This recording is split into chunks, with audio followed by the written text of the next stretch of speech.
Condition to show কন্ডিশনের বাংলা হচ্ছে শর্ত। কি এখানে শর্ত প্রকাশ পেলে আমরা এই শর্তগুলো বিভিন্নভাবে প্রকাশ করতে পারে। এই শর্ত প্রকাশের ক্ষেত্রে আমরা এই ওয়ার্ডগুলো ইউজ করতে পারি।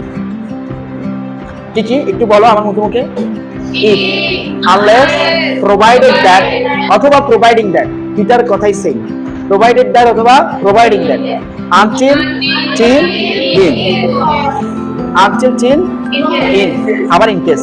ইন কেস কি হতে পারে? In case. এখন একটু ভালো করে মনোযোগ দিয়ে দেখো আমরা কখন কোনটা ইউজ করব। কন্ডিশন নিয়ে যদি আলোচনা করতে যাই, কন্ডিশনের অনেকগুলো প্রকারভেদ আছে। যেমন zero condition, first condition, second condition, third condition, Unreal condition. কত ধরনের কন্ডিশন পাই সাধারণত? 5 ধরনের। জিরো কন্ডিশন, তাই কি আমরা কন্ডিশন শিখবো না? শিখবো, অবশ্যই শিখবো। পরীক্ষা পাস করার জন্য যে শুধু শিখবো তা নয়, এইটা কন্ডিশনের ক্লাস আমাদের আলাদা নিতে হবে, আলাদা করে কন্ডিশনের ক্লাস নিতে হবে। আমি কানেক্টের ভিতরে যদি কন্ডিশন করাই তোমরা বুঝবা না, কথা বুঝতে পারছি। কন্ডিশনের ক্লাস ইনশাআল্লাহ আলাদাভাবে হবে, একদিনের কন্ডিশন একটা ক্লাস হবে, তখন যাতে আমরা কন্ডিশনের বিষয়টা পুরোটা বুঝতে পারি। এখন আমি কি বুঝাইতে চাচ্ছি, যখনই আমরা অর্থের মধ্যে দেখবো শর্ত আছে, কি আছে, তখন আমরা ইফ ইউজ করবো। এটা ফার্স্ট কন্ডিশন হোক, সেকেন্ড কন্ডিশন হোক, থার্ড কন্ডিশন হোক। আমি একটু স্ট্রাকচার বলে দিচ্ছি। ফার্স্ট কন্ডিশন যখন হবে তখন এখানে সাবজেক্ট প্লাস টেন্সের মধ্যে প্রেজেন্ট টেন্স হবে। কি টেন্স হবে? মানে subject plus V1, subject plus V1 plus, এভাবে করে আমরা সেকেন্ড কন্ডিশনটা ফিল আপ করব। থার্ড কন্ডিশনের ক্ষেত্রে এখানে থাকবে পাস্ট পারফেক্ট টেন্স। কোন টেন্স? আর প্রথম দ্বিতীয় ক্লজে থাকবে subject plus have, should have, could have. এগুলোর পরে V3, এগুলোর পরে কি? এই V3 দিয়ে অবজেক্ট দিব। এটা হচ্ছে থার্ড কন্ডিশনের ফরম্যাট। আর আমাদের ফরম্যাট জানার দরকার নেই, যে কন্ডিশনে হোক মাঝখানে কি বসাবো? ইফ। আমরা কনজাংশন হিসেবে কাকে বসাবো? If K. কানেক্টর হিসেবে কাকে বসাবো? লিঙ্কার্স হিসেবে কাকে বসাবো? তিনটার কথাই সেম। এবার আসো, আনলেস কখন ইউজ করি? আনলেস মানে হচ্ছে ইফ নট। আনলেস মানে হচ্ছে কি? If not. ইফ নট মানে যদি না, আনলেস মানে হচ্ছে যদি না।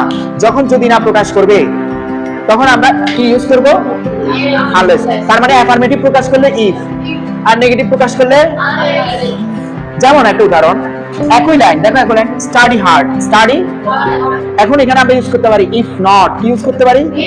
তাই ইফ নট তো ইউজ করব না, ইফ নট এর পরিবর্তে আমরা আনলেস ইউজ করব। কি ইউজ করব? আবার বলো, ইফ নট এর পরিবর্তে কি ইউজ করব? আচ্ছা, এখন দেখো স্টাডি হার্ড, লাইনের অর্থ বুঝো। এখন বলবো স্যার এখানে যদি আমি ইফ বসাই দিই তাহলে কি ভুল হবে? অবশ্যই ভুল হবে, একটু অর্থ বুঝো। Study hard dash you want to fail, হলো? যদি ইউজ করি এখানে যদি ব্যবহার করি, তুমি কঠোর পরিশ্রম করো যদি পাস কি করতে চাও। এখন কি যদি হবে না যদি না? তাহলে আনলেস, ইউ এন্ড আনলেস। যদি না তুমি ফেল করতে চাও কঠোর পরিশ্রম করো। মজার ব্যাপার শুনো, আনলেস যখন আসবে এখানে কখনো নেগেটিভ ওয়ার্ড ইউজ করা যাবে না, কারণ আনলেস নিজেই একটা নেগেটিভ। ইংলিশের নিয়ম হচ্ছে একই লাইনে দুইটা নেগেটিভ ওয়ার্ড আনা যাবে। যেমন আমি যদি এভাবে লিখি study hard unless you don't want to fail, হইলো? এবার শোনো, প্রোভাইডিং দ্যাট, প্রোভাইডেড দ্যাট সুন্দর থাকে যদি আবারটা সুন্দর থাকে। এবার আসো, তাহলে এখানে প্রোভাইডিং দ্যাট অথবা প্রোভাইডেড দ্যাট অথবা ইফ যে কোনো একটা ইউজ করা যাবে। আনটিল, আনটিল শব্দের অর্থ যতক্ষণ না পর্যন্ত। যেমন আমি তোমাকে যদি বলি রিড দিস বুক, এই বইটা পড়ো, আনটিল আই কাম ব্যাক, আমি ফিরে আসা পর্যন্ত। এখন তুমি যদি দেখো রিড দা বুক, দেখো রিড দা বুক বইটি পড়ো, এখানে দেখতেছো আই কাম ব্যাক, তার মানে এখানে কি বুঝবে? আনটিল, যতক্ষণ না পর্যন্ত আমি ফিরে আসছি তুমি পড়ো।